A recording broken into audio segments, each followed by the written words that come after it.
Today, the Academy Awards serve as a global stage for artistic prestige, emotional vulnerability, and high-impact cinematic spectacle. In the late 1920s, Hollywood functioned as a ruthless, unglamorous corporate machine. Los Angeles was a dusty, booming factory town built on mass production.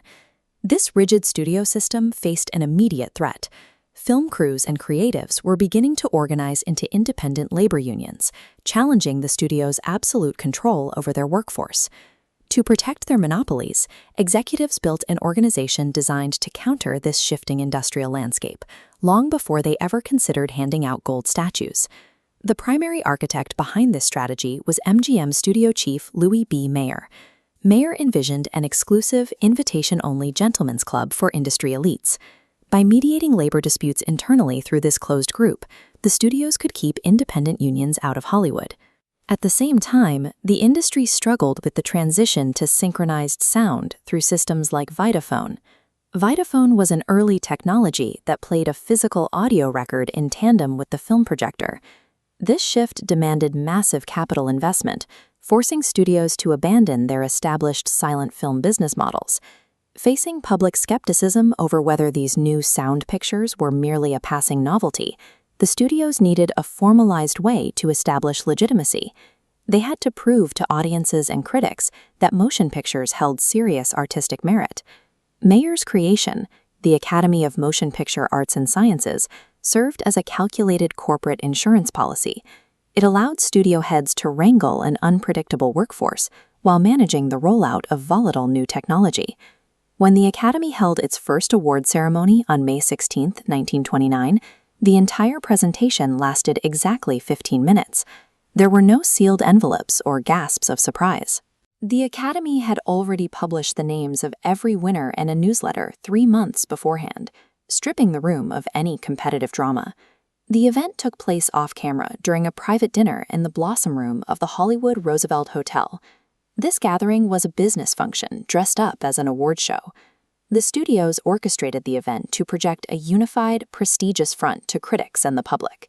Internally, the Academy faced a structural problem. The industry was divided between producing lucrative, action-packed blockbusters and financing experimental art films, making it impossible to agree on a single metric for quality. As this layout illustrates, the Academy created 2 equal awards. Outstanding Picture went to the action-packed World War I epic, Wings, delivering massive visual spectacle. Simultaneously, Unique and Artistic Picture went to Sunrise, utilizing expressionistic, dreamlike imagery to prove studios could create profound visual poetry. By establishing this dual award system, the studios covered their bases. They formalized their industry as both a manufacturer of popular thrills and a maturing artistic institution. Even with these carefully drawn categories, the Academy still had to solve the logistical problem of Charlie Chaplin. Chaplin was initially nominated in multiple competitive categories for his film The Circus, including Best Actor and Best Director. His talent was so undeniable that he held a clear superiority over virtually every other filmmaker of the era. Studio executives realized that if Chaplin competed normally, he would likely win every category he was eligible for.